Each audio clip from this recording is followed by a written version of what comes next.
रुद्र और अनन्या नीचे जाने लगते हैं। कोई दरवाजा इतने जोर जोर से खटखटाए जा रहा था कि घर में सभी लोगों की नींद खुल गई। जब अनन्या और रुद्र नीचे पहुंचे तो उन्होंने देखा कि अर्जुन, पीयूष, समीर, संतोष, आयशा, तन्वी और स्वाति सभी एक साथ नीचे खड़े थे। सभी लोगों के मन में बस एक ही सवाल था कि इतनी रात में दरवाजे पर कौन होगा। रुद्र बेटा, इतनी रात गई कौन होगा? आयशा ने कहा। आप डरिए मत चाची, मैं देखता हूं। रुद्र दरवाजा खोलने के लिए जाने लगता है। इतनी रात में कौन आ सकता है यार? पीयूष ने कहा। पता नहीं यार, वो तो अब तभी पता चलेगा जब दरवाजा खुलेगा। जब रुद्र ने दरवाजा खोला तो उसका मुंह खुला का खुला रह जाता है। रुद्र ने हैरानी के साथ कहा, तुम? हाँ मैं। अंदर नहीं बुलाओगे? दरवाजे पर खड़े व्यक्ति ने कहा। आओ ना।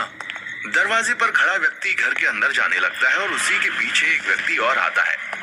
जब घर वालों ने उन दोनों व्यक्तियों को देखा तो सबको सांप सूंघ जाता है। वे दोनों पुलिस वाले थे। वो पुलिस वाला अपने दोनों हाथ जोड़ते हुए कहता है, नमस्ते, मेरा नाम अजय देशपांडे है और मैं इस जिले का इंस्पेक्टर हूं। और मैं साहब का असिस्टेंट माखन लाल। अजय के साथ वाले आदमी ने कहा। सुना है यहाँ पर आज शादी होने वाली थी। अजय ने कहा, हाँ पर हुई नहीं। रुद्र ने कहा, होती कैसे, दुल्हन जो भाग गई। माखन लाल ने हंसते हुए कहा, दुल्हन भाग गई है या उसे गायब करवाया गया है? ये तो माखन लाल केस की तहकीकात करने पर ही पता चलेगा। अजय ने रुद्र की आंखों में देखते हुए कहा। रुद्र अजय की बातों का कुछ जवाब नहीं देता है। अच्छा, एक बात बताओ माखन लाल, यदि तुम्हारे घर की होने वाली बहू बीच मंडप से अचानक गायब हो जाए तो क्या तुम इन लोगों की तरह ही घोड़े बेचकर आराम से सोओगे? पुलिस को इत्तला नहीं करोगे क्या? देखिए, हम लोग कल सुबह आपके पास आने ही वाले थे, संतोष ने कहा। सुबह तक तो बहुत देर हो जाती है अंकल, और आपको तो मालूम ही है इस गांव की औरतों के साथ क्या क्या होता है। अजय ने कहा, अगर हम आपके पास आते तो आप भी यही कहते कि जब तक दुल्हन को गायब हुए 24 घंटे नहीं हो जाते हम रिपोर्ट नहीं लिख सकते। रुद्र ने कहा, लगता है बहुत कानून पढ़ा है तुमने, पर शायद तुम भूल रहे हो, ये शहर नहीं गांव है, और गांव और शहर में बहुत फर्क होता है।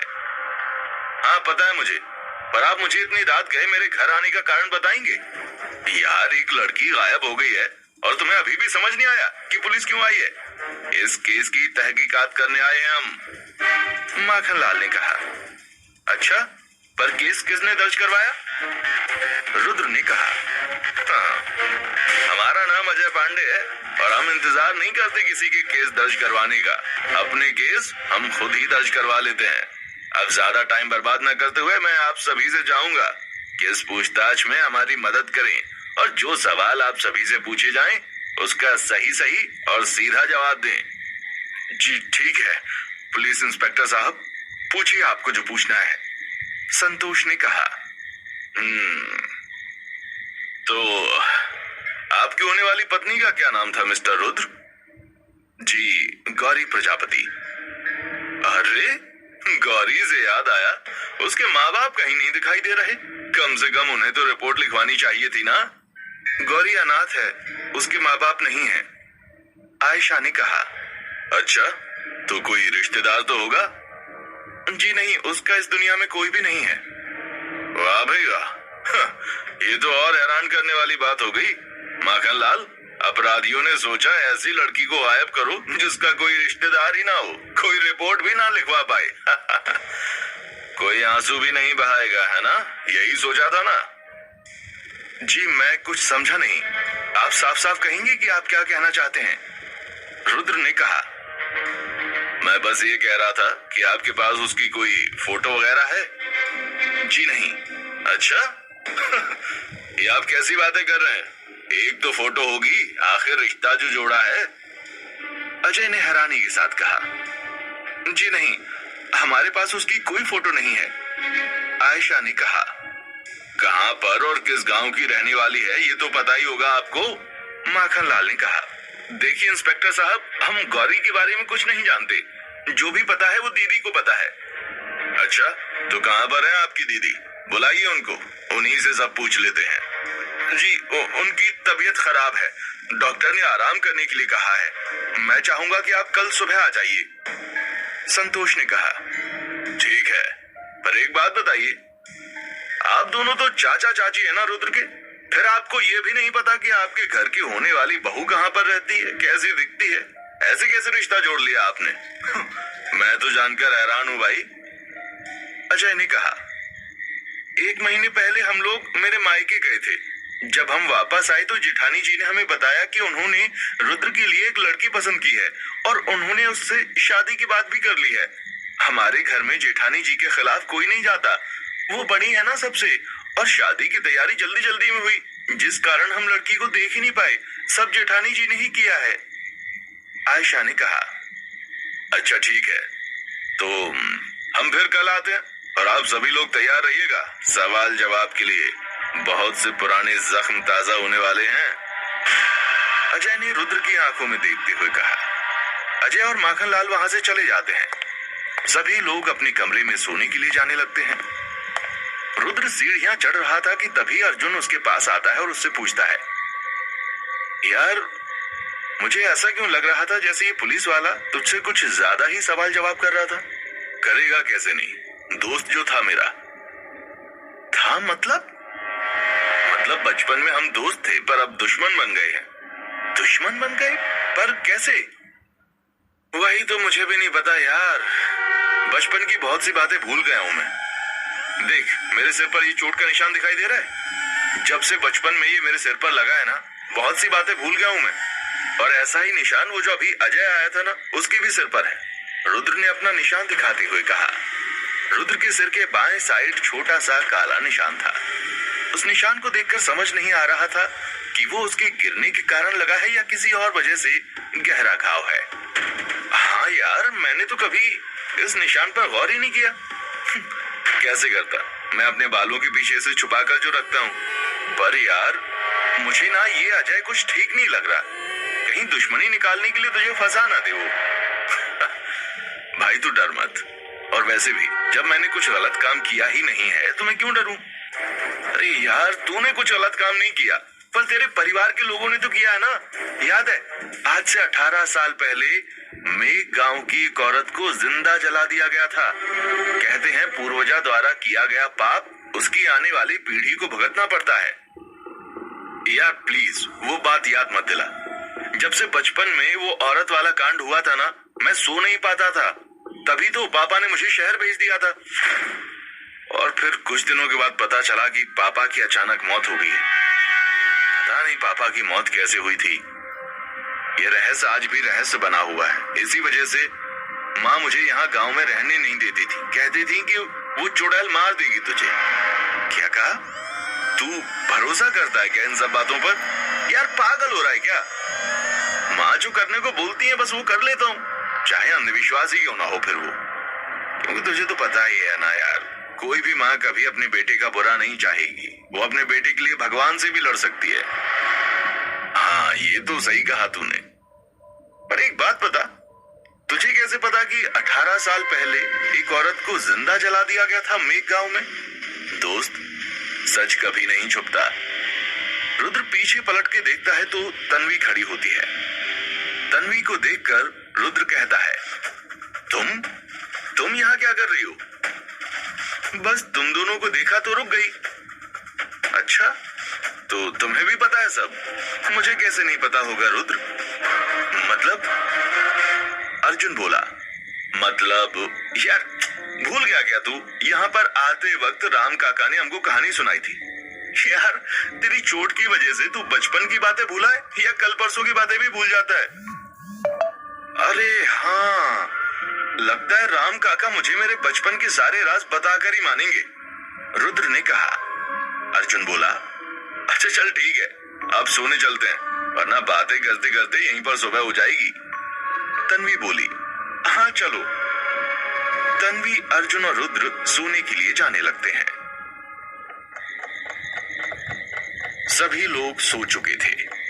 संतोष, आयशा एक कमरे में सो रहे थे, तन्वी, अनन्या और स्वाति एक कमरे में और रुद्र, अर्जुन, पीयूष और समीर दूसरे कमरे में। सुबह के 4 बज रहे थे और अर्जुन को नींद नहीं आ रही थी। वो बार बार करवटें बदल रहा था। अर्जुन के बगल में ही समीर सो रहा था, जिस कारण उसकी नींद खुल जाती है। क्या हुआ अर्जुन, तुझे नींद नहीं आ रही क्या? समीर ने उठकर धीरे से अर्जुन से कहा। यार तलब लगी है। यार वो तो मुझे भी लगी है। तो फिर चलें? कहाँ चलें? बाहर और कहाँ? यहाँ पर थोड़ी पियेंगे। हाँ यार चल, पर तेरे पास रखी तो है ना? हाँ भाई रखी है, पर यार गेट तो बंद होगा ना हवेली का, और अगर इतनी रात को खोला तो सारे लोग जाग जाएंगे। ओहो, उसका भी इंतजाम है मेरे पास। हवेली के 2 गेट हैं, जो एक आगे खुलता है और एक पीछे को। तो हम पीछे वाले गेट से बाहर जाएंगे, और वो गेट ज्यादा बड़ा भी नहीं है, छोटा सा तो है। पर तुझे कैसे पता कि हवेली के 2 गेट हैं? राम काका ने बताया था जब मैंने हवेली के बारे में पूछा तो। समीर और अर्जुन हवेली के पीछे वाले गेट से बाहर चले जाते हैं। बाहर बाड़ा था और ठंडी ठंडी हवाएं चल रही थीं। अरे अब निकाल ना, समीर ने कहा। हाँ भाई निकालता हूँ, सब्र कर। अर्जुन अपनी जेब में से सिगरेट और लाइटर निकालता है। कौन सी ब्रांड लाया है? वही हमेशा, अमेरिकन। वाह भाई वाह, ये हुई ना बात। अर्जुन अपने मुंह में सिगरेट रखता है और उसे लाइटर से जलाने लगता है। यार तेरी ना ये रात में सोने से पहले सिगरेट पीने की आदत अब तक नहीं गई। ओए यार आदत बनाई ही इसलिए जाती है ताकि छोड़े ना, और तुझे तो पता ही है मैं लेखक हूँ। जब तक 1-2 कश अंदर नहीं खींचता, कविताएं कागज पर नहीं उतरती। हाँ सही कहा, इस दुनिया में हर कोई अलग अलग रीजन से सिगरेट पीता है। कोई घर के स्ट्रेस के कारण, कोई नौकरी के कारण, तो कोई छोकरी के कारण। अच्छा इन सब का तो ठीक है, पर तू क्यों पीता है? कोई कोई शौक के कारण भी पीता है मेरे भाई। हाँ पर किसी चीज की अति नहीं करनी चाहिए, वरना वो विनाश का कारण बन जाती है। हाँ ये तो बिल्कुल सही कहा तूने। अर्जुन और समीर बातें कर ही रहे थे कि तभी उन्हें कुछ चीज ठोकने की आवाज सुनाई देती है।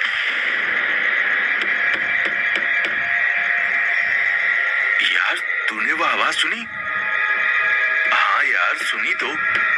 ऐसा लग रहा है जैसे कोई हथौड़े से कुछ ठोक रहा है। ये आवाज तो आगे वाले गेट से आ रही है। हाँ सही कहा, चल चल कर देखते हैं। रुक ना, यहीं पर रुक, पीछे से चल। ये रास्ता आगे वाले गेट के पास जाता है। अर्जुन और समीर बाड़े वाले रास्ते से आगे जाने लगते हैं। वो दोनों जब आगे पहुंचते हैं तो दूर से ही खड़े होकर देखते हैं कि रुद्र की चाची हवेली के दरवाजे की दीवार पर हथौड़े से एक बड़ी और मोटी सी कील ठोक रही थी। अबे, ये रुद्र की चाची आधी रात को इस दरवाजे पर इतनी मोटी कील क्यों ठोक रही हैं? और करना क्या चाहती हैं ये? भाई मुझे तो कुछ गड़बड़ लग रही है, समीर ने कहा। आज दिन कौन सा है? अर्जुन ने पूछा। मंगलवार, पर क्यों? अच्छा जरा ये देख, जिस हाथ से चाची ने कील पकड़ी है उसमें रुद्राक्ष की माला भी है। हाँ है ना, पर तू बताएगा मुझे कि ये सब क्यों पूछ रहा है? यार रुद्र की चाची कीलन प्रक्रिया कर रही हैं। अच्छा, अब ये कीलन क्या होता है? रुद्र की चाची एक हाथ से कील पकड़ी हुई थी और अपने दूसरे हाथ से हथौड़े से कील ठोक रही थी। वो एक ही मंत्र बार बार दोहराई जा रही थी।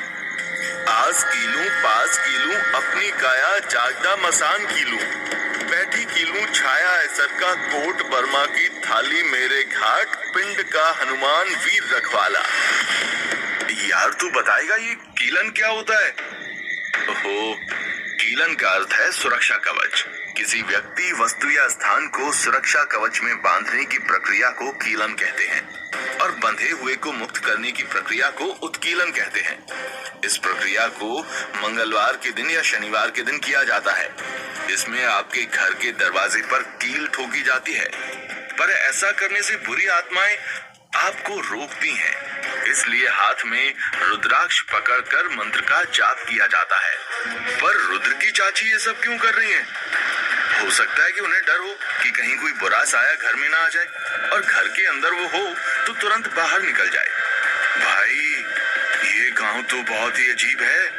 पहले दुल्हन का यूं अचानक गायब हो जाना, अभी चाची का भोर में दीवार पर कील ठोकना।